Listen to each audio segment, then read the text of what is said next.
Attention manufacturers. Are you looking to take your company culture and employee engagement to the next level? Look no further than TCO Strategies.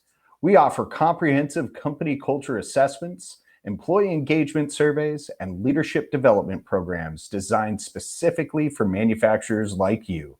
With our expert team, you'll get the tools you need to understand your employees, improve communication, and drive success.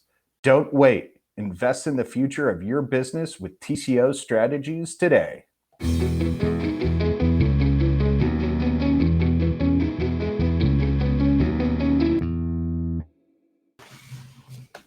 Hello, and welcome to the Manufacturing Culture Podcast.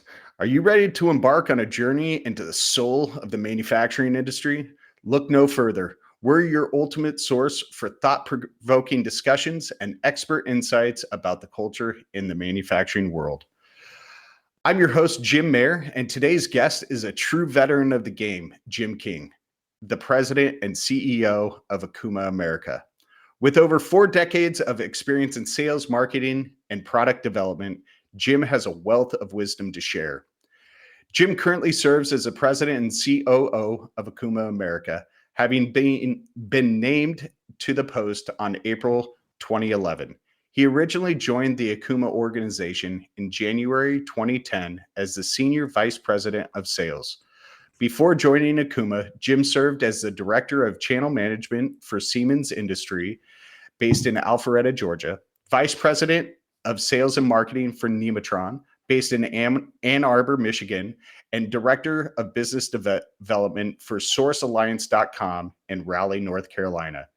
During his career, he managed national sales, channel marketing, and service groups, as well as directed sales planning. He began his career in 1980 as a sales representative for Rockwell Automation, where he held positions of increasing responsibility in sales, marketing, and product development. Jim earned an applied engineering sciences degree from Michigan State University. Get ready to be inspired as we uncover Jim King's journey from his early days to his current role at the helm of one of the world's leading machine tool companies. This is your chance to learn from the best and gain a deeper understanding of the future of culture in manufacturing. So buckle up and let's get started. Hi, Jim King. How are you doing today? I'm doing very well, Jim. I hope you are. I'm doing well. It's 62 today, so it's a nice day, a little cooler than usual, but it's a beautiful day outside. I agree with you. We've already got trees here in Charlotte that are blooming, pollen falling from the trees. So we got an early spring here, which is very welcome. That's lovely. You guys have been pretty cold this year, huh? More wet than cold. Okay. But this in the Carolinas, our rainy season is the wintertime. Got it. We live through that to get to the Carolina blue skies in the summer. Well, wonderful. Hey, Jim, I really appreciate you being on today. As I was sharing before we started recording here, longtime fan, known you for multiple years at this point, but even bigger, your influence that you have on the leaders in the manufacturing world is wonderful, and want to thank you for taking the time to share some of your knowledge and your insights with us today. So thanks for being on. Well, you're welcome. All right. So Jim, what we talk about on the Manufacturing Culture Podcast is of course culture and cultural journeys within organizations.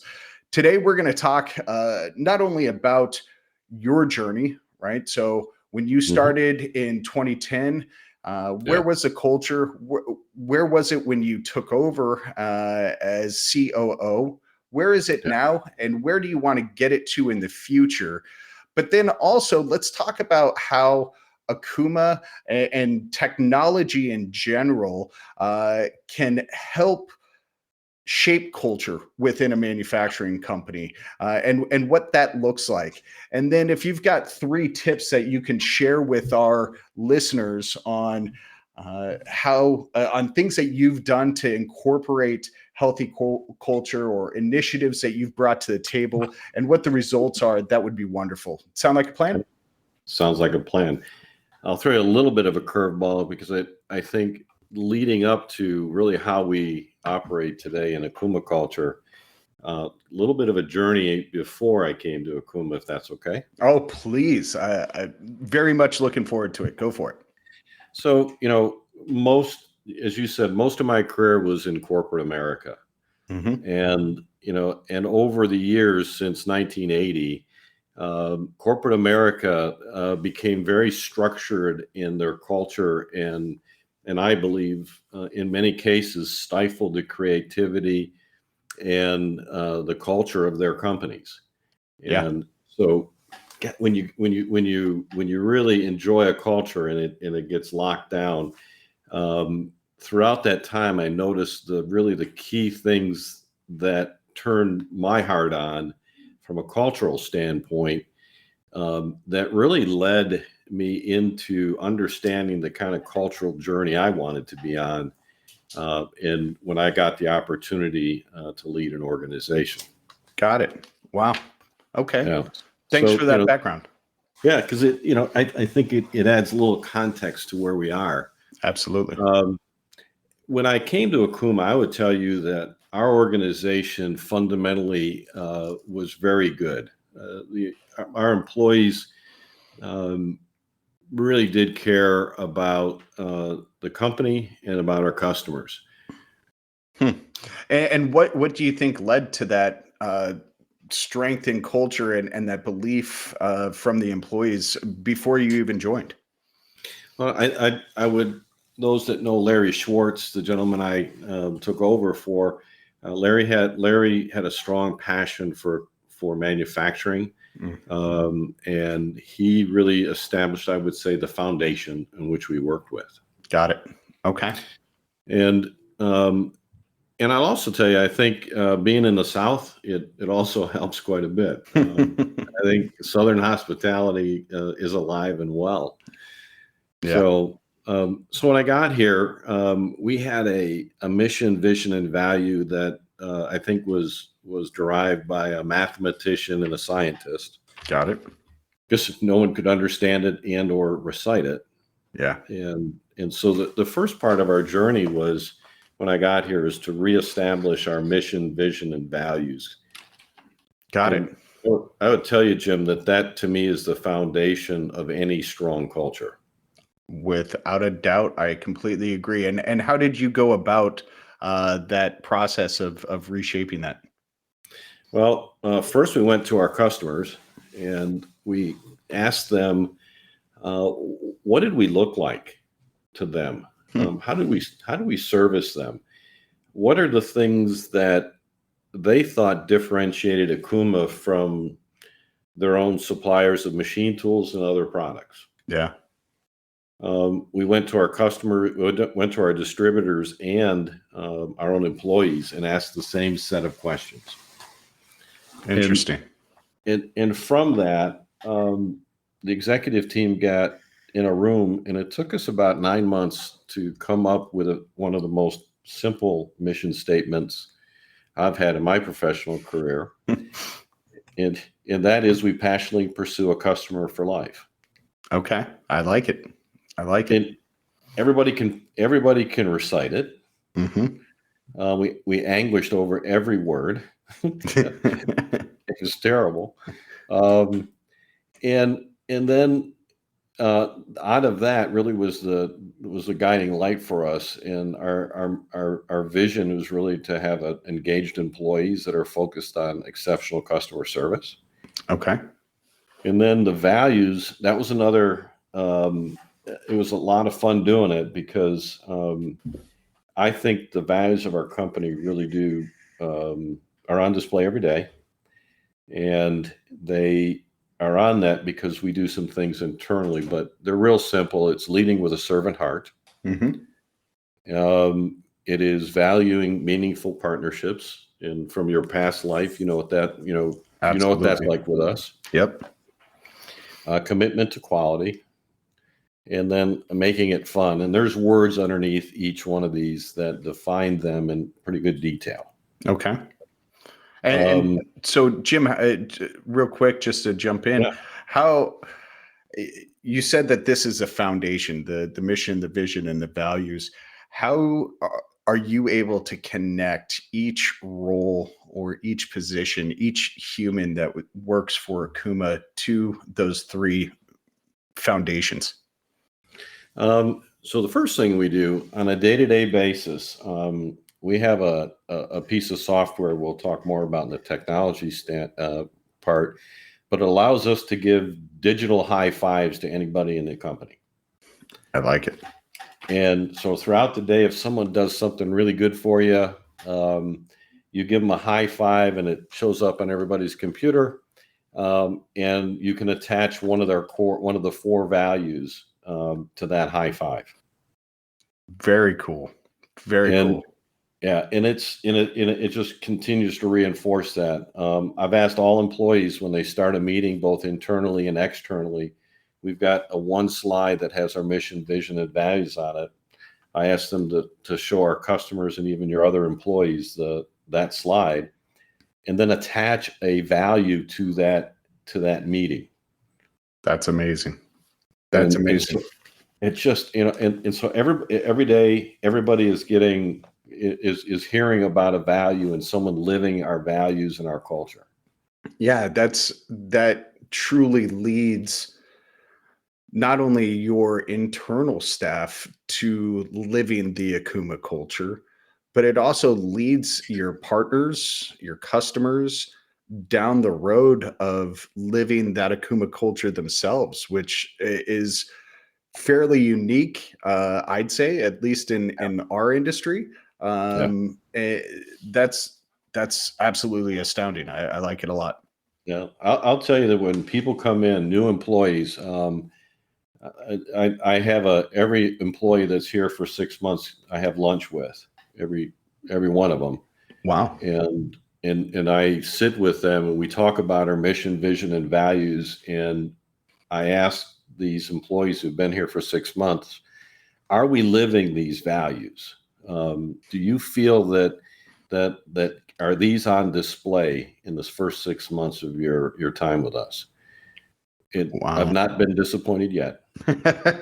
Well, and that's almost a verbal onboarding survey, if you Yes. will. I don't know if Yeah. you guys do a defined onboarding survey post hire or after 6 months, or Yes.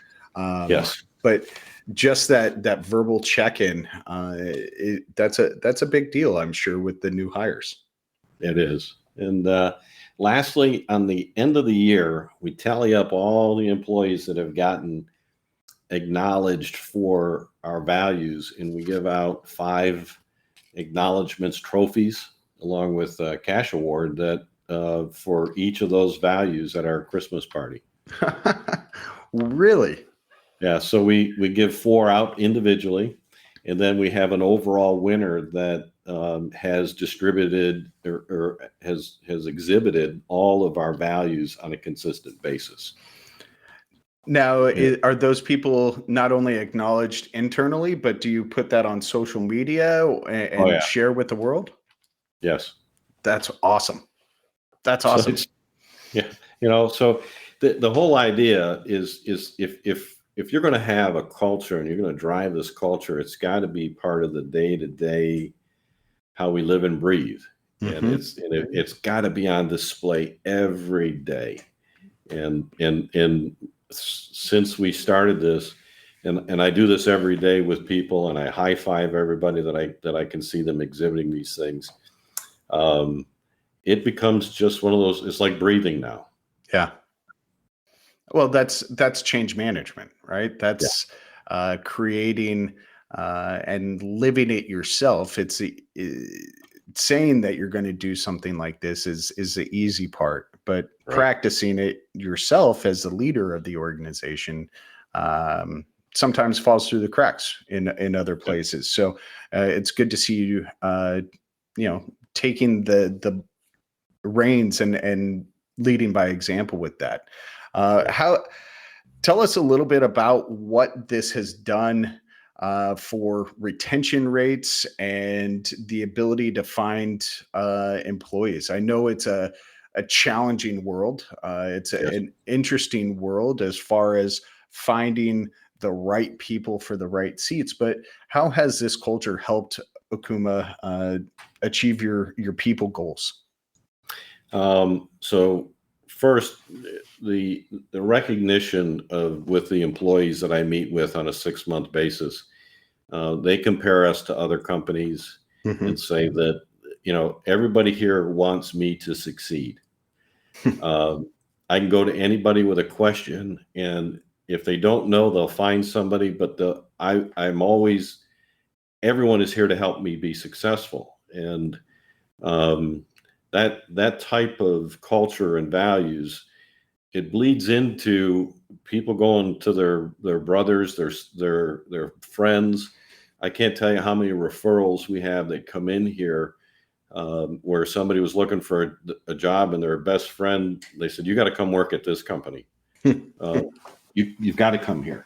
And our age, when I first came here, our average age was 47. We're now down to 36. Wow.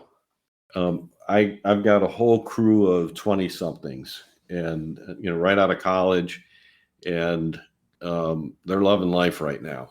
I bet. So we spent about, I'll tell you what, we spent a lot of money renovating our facility. Yeah. So all new desks, standing desks, lighting. We put a patio in that can seat about 40 people with big fans and heating. Interesting. And a roll-up door. And really along with our culture, but we had to also create an environment. Yeah. That's consistent with that culture that will allow our employees to want to come into the office. But once they're here, they believe and have told me it's like a big family here. That's great. That's great. One of the things, and you just said, feels like a big family. One of the things that we hear in the world of culture is companies that feel like families sometimes have a problem with accountability, because it's hard to hold, unless you're a parent, it's hard to hold people accountable within a family.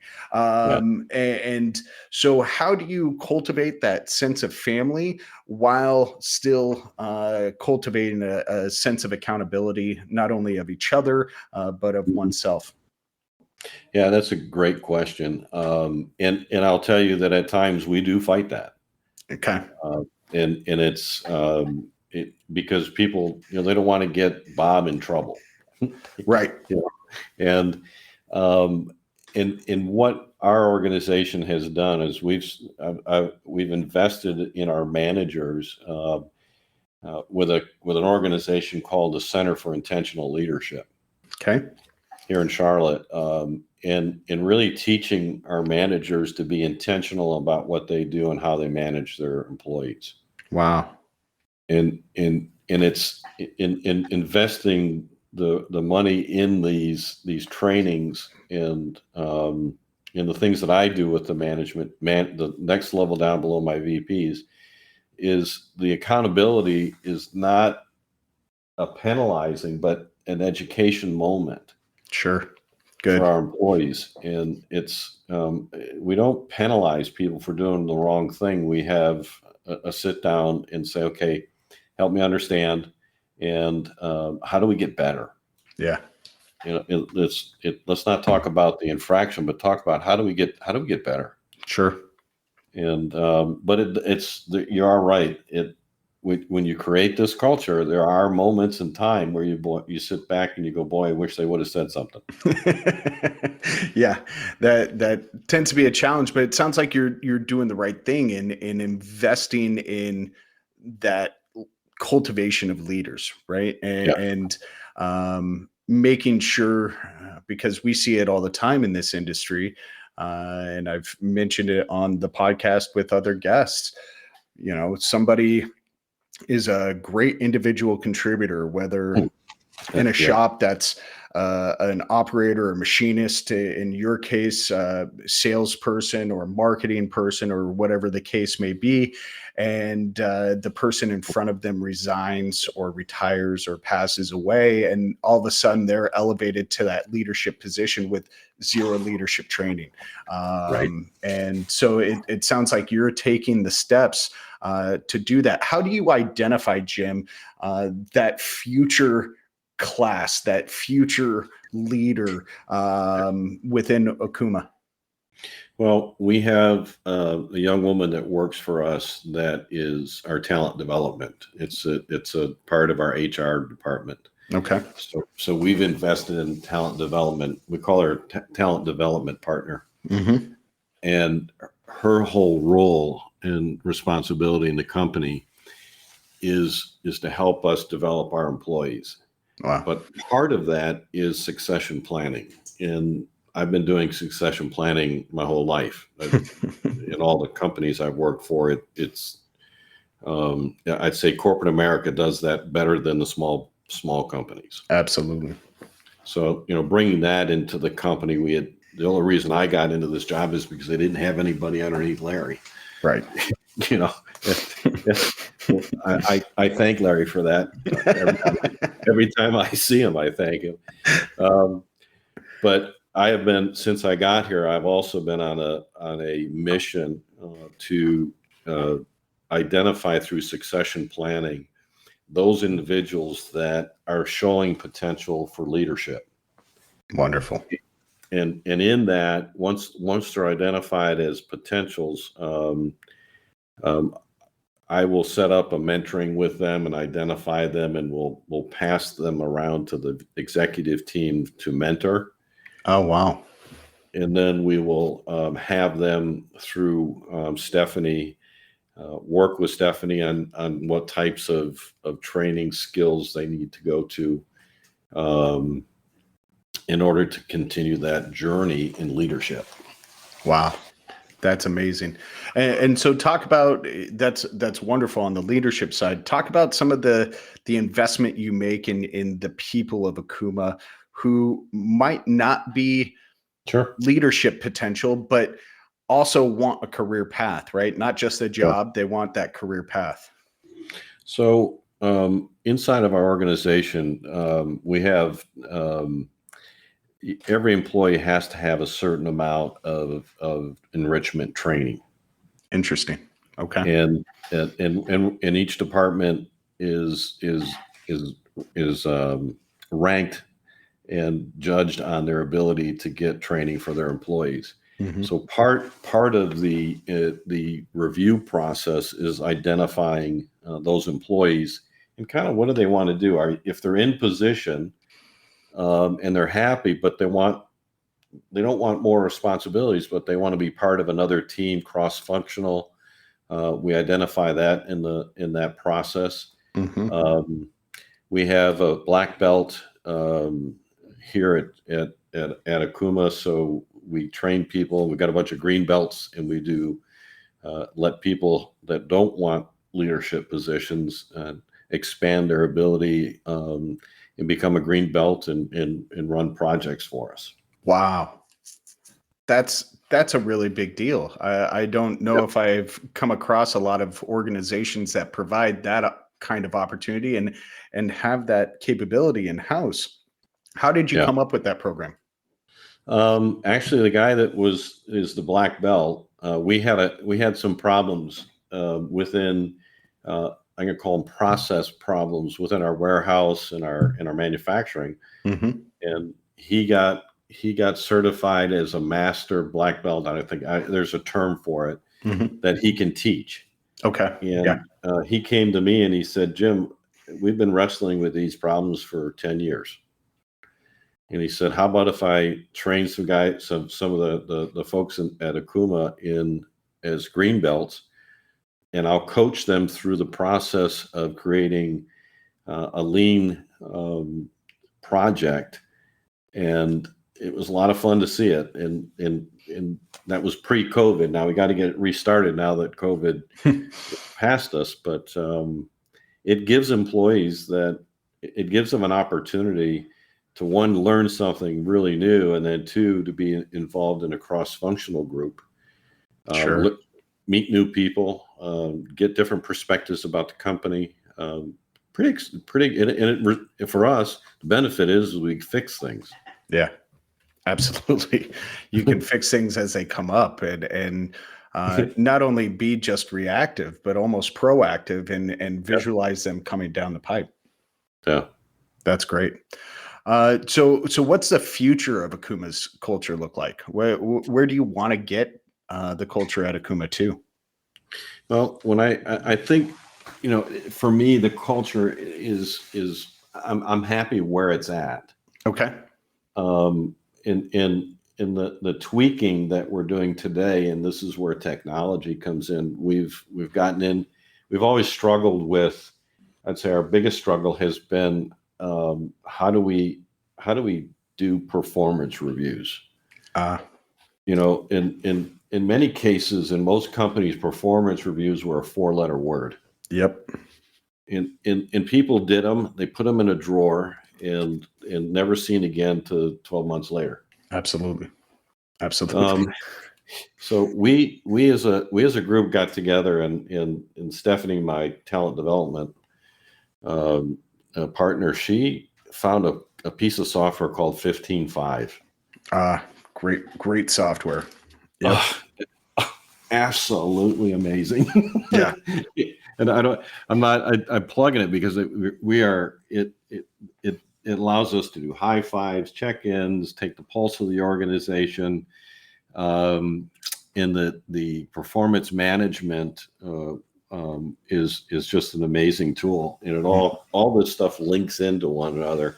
Absolutely. And it to me, that's the next level of developing, and is really developing our employees, their skill sets, and in creating the next generation of leaders to continue to carry the torch for us. Absolutely.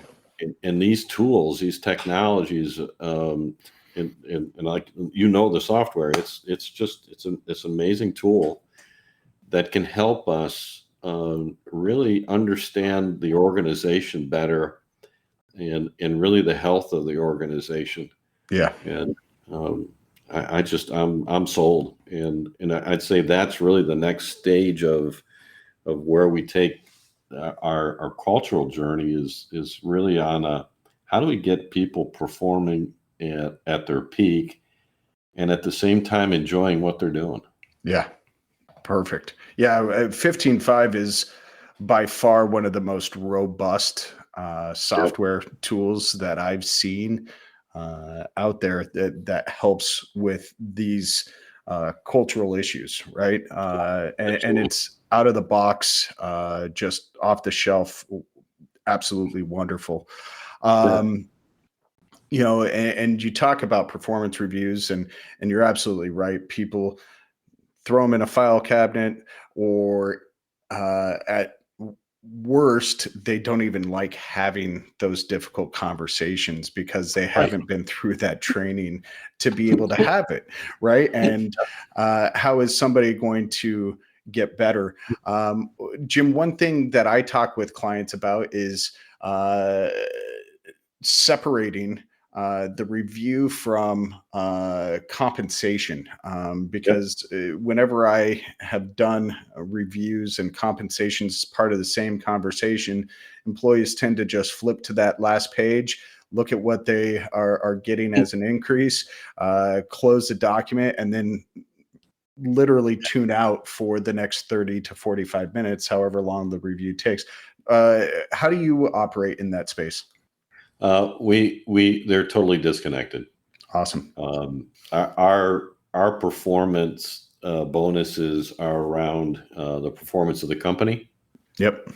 And if we perform well, our merit increases, we call them, are not really merit. We look at what the industry does for compensation adjustments. Got it. And so we just from a pay, and we as at most companies, we pay to have our ranges all looked at every year, and then we use percentages. But then from a performance standpoint, it's on the performance of the company, and every employee, all Okuma employees, benefit when we do better. That's wonderful. So how are those, this might actually be a two-part question. How are those KPIs, the metrics for the company, decided, and how do you cascade those down to each individual role or employee? So we do a couple things. The high level KPIs that our employees get compensated on is really the performance of profitability and in market share. Got it. And Okay. which we report on a monthly basis to all employees. Wow. But and we share financials with our employees so they understand where they sit. And I talk to them in our quarterly meetings about, if we don't ship things, we don't make profit. Yep. So everybody from the sales to the warehouse to our accounting department, everybody has a role in making sure we ship things and invoice and get paid. Wow. So that's that side of the compensation. The KPIs that we build are part of our quality system in our ISO certification. Okay. So what we do is each department has a certain set of KPIs, from quality software to warranty costs, and there's about, I'm going to say, 200 KPIs that we report out on a quarterly basis. Wow. And that's the only it's tied not to compensation, it's tied to pride.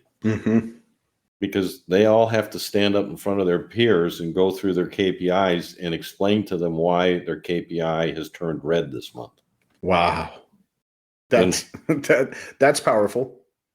And I find that when you make someone stand in front of their peers and say, listen, we've been having a problem and it's getting worse. I need help.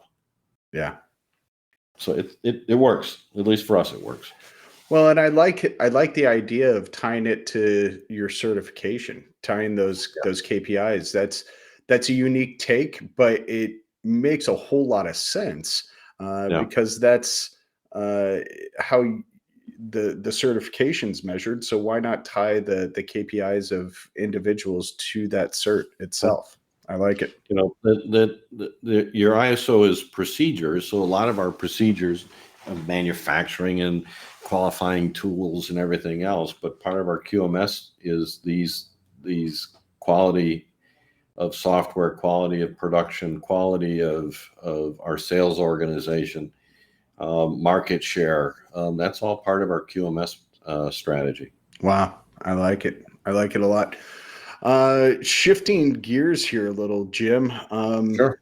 Let's talk about machine tool technology as a whole and how it can impact culture, having the right tools and technology in a shop, because a lot of shops, they have 10 to 50 employees, right? How can having that right machine tool, the right technology, impact a company's culture?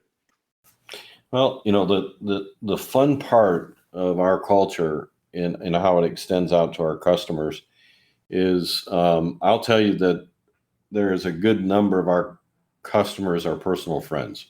Yeah. And as you know, being from the industry, as you get into these shops of anywhere from 5 to 20 people, the technology that goes in there and the culture of the company that matches up with these job shops. So it's the technology. They're looking for us to be that company that's going to stand by them and the technology and be there to help them progress and use technology. I'll tell you, a lot of times customers come in here and they think they need to buy a machine, and lo and behold, they really just have a tooling problem. Right. you know, and we sit with them, and we sit with the tooling manufacturers, and we go through their process, and we, wait a minute, you don't need another machine. You just need a better process. Yeah. You Well, know, but that's created that to use a corporate jargon terminology, that trusted advisor status, right? To yeah, where oh yeah, you're not every time trying to sell your customers uh, a machine. You're helping them solve the problems that they have, yeah, and then without a doubt, when they do have a need that is defined for a machine, you're going to be the first person they think of. absolutely. And that's kind of that, and it works for us. And I believe that there's the technology of the machine tools, the robotic interfaces, the advancements in work holding and tooling, in process gauging, and all of the latest technologies Mhm. really do. If you've got a strong culture that really understands itself, and they sit with the customer, and they can show them all this wonderful technology, and then assess if that customer can handle the technology. Sure. Yeah, that's Because a great point. there are some people, you put a 5-axis mill in their shop, and it's like giving a 3-year-old a loaded gun. Yeah, Yeah, absolutely. Wrong it'll, application.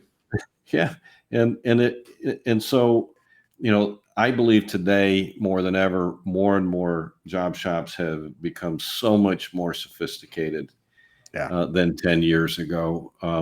There's very few that don't understand 5-axis anymore. So I believe that they're looking for technology partners in a company that's willing to stand behind them. Yeah. It's actually not behind them, next to them.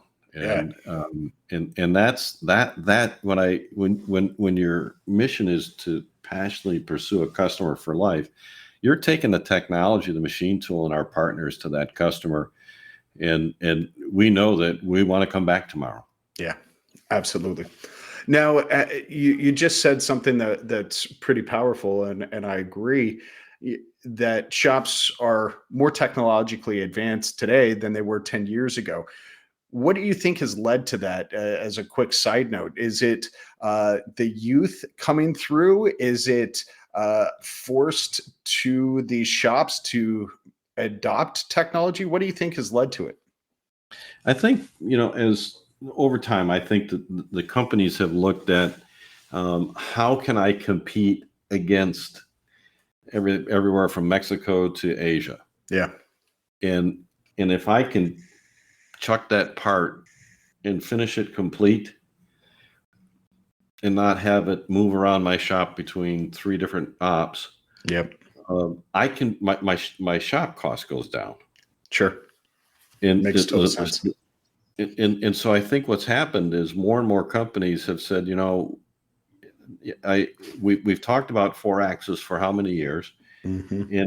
and I'm not afraid of it, or like an LT, which is a monster of a machine, but boy, for the right application, you're spitting parts out like crazy. Yeah. Um, Absolutely. so that's, I think the customers are looking to be more competitive, and the same thing goes with automation. Hmm. I've seen more and more companies that would tell me 5 years ago that there's no reason they need a robot.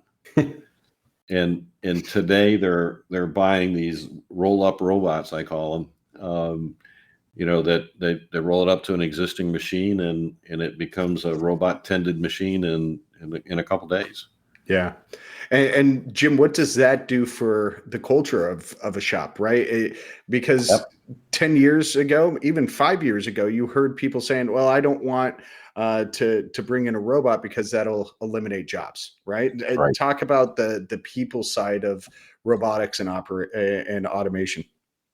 It's, for me, that what's happening is these shops are, either the parents are retiring, or their labor force is retiring. These machinists, people that could run a machine and get tolerances that, you can't find anywhere. Yeah. you know, Yeah.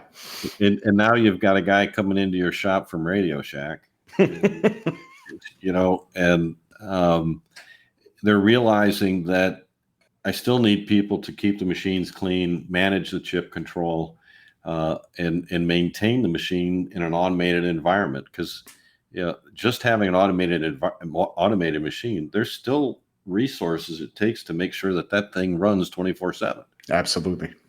And so I think they have the same number of people, but there's less skilled labor. They're not machinists. Yeah. But they're taking care of and making sure the machine isn't clogged up with chips. Yeah. And yeah, it's less of the skilled side. Yep. But some of what I've seen is also upskilling to train people to operate the robotics. I mean, and that creates a whole different skill set and career path for people. Absolutely. Yeah, that's great. That's great. So Jim, this has been a great conversation. What else do you have to say about technology and the future of the workforce? You said that you were able to drop your average age, and you have a team of very young people, and we've got a couple of schools who actually listen to the podcast while they're working in the shop on Fridays.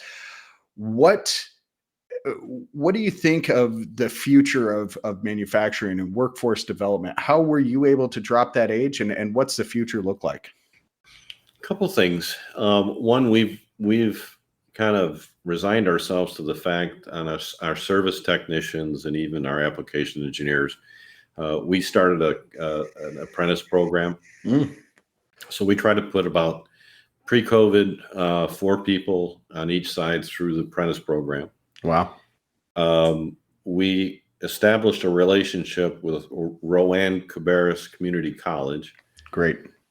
And so they're teaching skills, machining 101, and they're supplying us with some right out of the technical school, some young talent that I got to tell you has proven out to be some of the best AEs and service techs that we have. Really, that's great. Yeah, it's and I don't know. I don't know if it's a sign of the times or maybe people woke up in COVID. I don't have a good answer for it.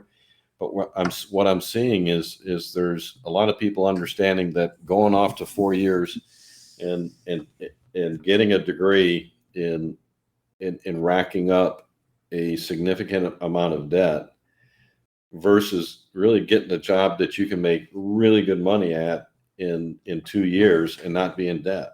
Yeah, absolutely. And I think there's more and more young individuals that we're seeing that are going through the technical school. They're coming in here. Yeah.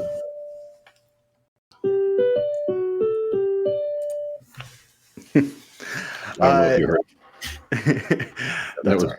That was my Zoom call. No problem at all.